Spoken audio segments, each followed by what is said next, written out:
रहे हैं अमृत विचार और मैं हूं आपके साथ अवंतिका। देश में कोरोना की दूसरी लहर से लोग उबर ही रहे थे कि नए वेरिएंट ओमिक्रॉन ने दस्तक दे दी। ओमिक्रॉन हमारे लिए तो खतरनाक है ही है, ये गर्भवती महिलाएं जो हैं, जो प्रेग्नेंट लेडी हैं, उनके लिए कितना खतरनाक है। और ठंड आ गई है तो ठंड में महिलाएं अपने लिए क्या सावधानी बरतें, क्या कुछ अपने डाइट में शामिल करें, इसी के बारे में हमें जानकारी देने के लिए हमारे साथ मौजूद हैं झालकारी बाई महिला चिकित्सालय की मुख्य चिकित्सा अधिकारी अंजना खरे मैम। तो आइए उनसे जानते हैं कि क्या कुछ कहना है उनका। जैसे अभी ओमिक्रॉन आया है, तो ये ओमिक्रॉन जो है वो गर्भवती जो महिलाएं हैं उनके लिए कितना खतरनाक है?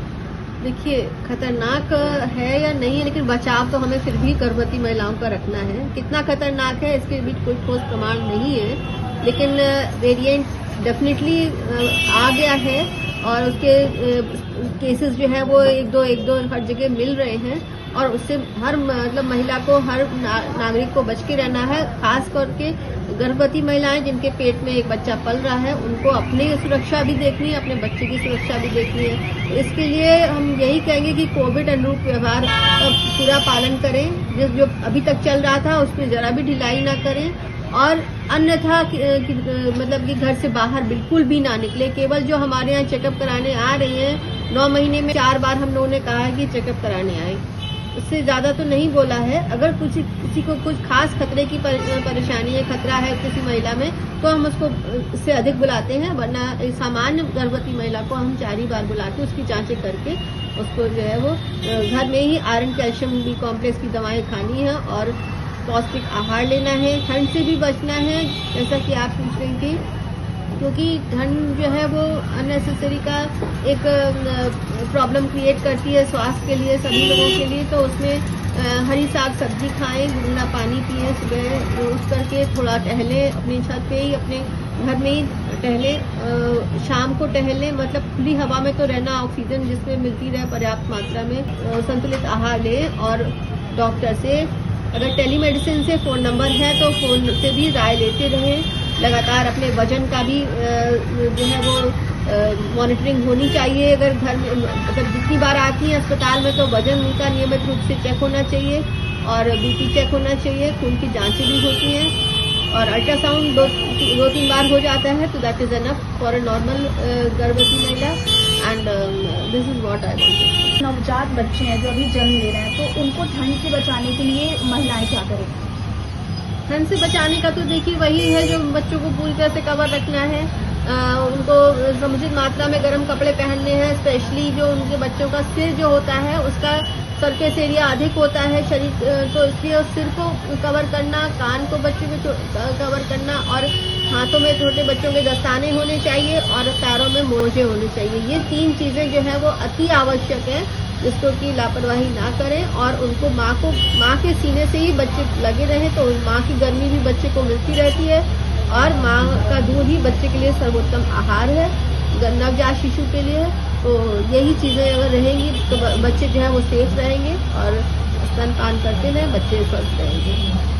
मैम, जो अभी हॉस्पिटल में, इस अस्पताल में जो महिलाएं आ रही हैं, या तो चेकअप करवाने आ रही हैं या फिर डिलीवरी के लिए आ रही हैं, तो वो क्या कुछ सावधानी के साथ यहाँ आ रही हैं, या फिर उनको क्या कोविड टेस्ट की रिपोर्ट लेके आनी है, दोनों डोज लगवानी है, तो क्या कुछ है इसके बारे में? देखिए, जो महिलाएं हमारे यहाँ आ रही हैं, तो हमारे यहाँ जब से कोविड शुरू हुआ है तब से ये नियम चल रहा है कि सारे ओपीडी के पेशेंट की हमारे यहाँ एंटीजन टेस्टिंग होती है। उसके बाद ही मरीज डॉक्टर से कंसल्ट करता है। उसके लिए अलग से सैंपल कलेक्शन का रूम है, वहाँ पे सैंपल उनका चेक होता है। और जो भी मरीज भर्ती होते हैं उनका जो है वो RT-PCR चेक होता है, जो कि डबली श्योर कर देता है कि कोविड के बारे में। और उसके साथ एक उसके अटेंडेंट का भी चेक होता है। तभी हम लोग उसको ग्रीन जोन एक हमारा वार्ड है उसमें रखते हैं, अन्यथा ऑरेंज जोन में रखते हैं। इस तरह से मरीजों को सेग्रीगेट करके रखा जा रहा है और उनको समुचित इलाज दिया जा रहा है। मैंने देखा HDU यहाँ पे बन रहा, पहले नहीं था, तो उसके बनने से क्या कुछ मतलब सुविधाएं मिलेंगी महिलाओं को? क्योंकि उनको रेफर कर दिया जाता था HDU ना होने के कारण, अभी बन गया है, तो आप इस पर क्या कहना चाहेंगे?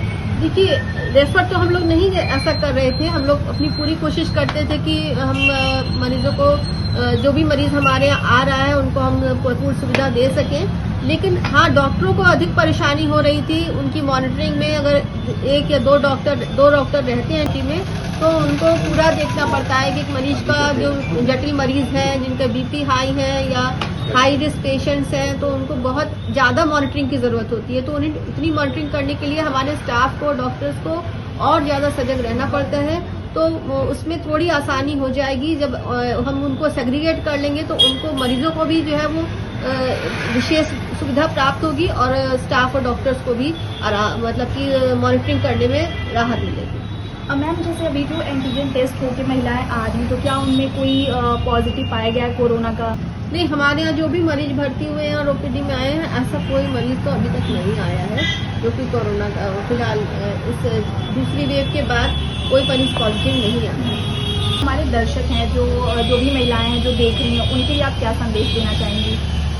भाई, जो दर्शक है उनसे मैं यही कहूंगी कि वो घर से बाहर अन्यथा ना निकले और अपने कोविड अनुरूप व्यवहार का जो अभी हम लोग पिछले 1 साल से कर रहे हैं, 1.5 साल से 2 साल से, तो वो चलता रहे, उसमें कोई ढिलाई नहीं होनी चाहिए जैसा कि जनता सोच रही है। बिल्कुल भी नहीं पालन छोड़ रहे हैं लोग, वो ना करें। और सभी रेलवे स्टेशन और बस स्टेशन और एयरपोर्ट सब जगह जो है वो ताकीद कर दी गई है कि जो लोग बाहर से आ रहे हैं उनकी मॉनिटरिंग हो रही है, उनकी थर्मल स्क्रीनिंग हो रही है, जांचें हो रही हैं, तो उन जांचों में पूरा सहयोग दें जिससे कि बाहर से आने वालों की स्क्रीनिंग होती रहे और कोई शहर के अंदर ऐसा रोगी ना आ जाए जिससे कि रोग एकदम से फैलने लगे। जैसा कि आपने देखा, डॉक्टर ने कहा कि घर पर रहें, सुरक्षित रहें। जो महिलाएं गर्भवती हों, घर पे रह के अपना पूरा ख्याल रखें, प्रोटीन युक्त आहार लें और घर पर टहलें, घर पर रहें, सुरक्षित रहें। बने रहिए अमृत विचार के साथ। मैं अवंतिका, कैमरामैन कुलदीप के साथ।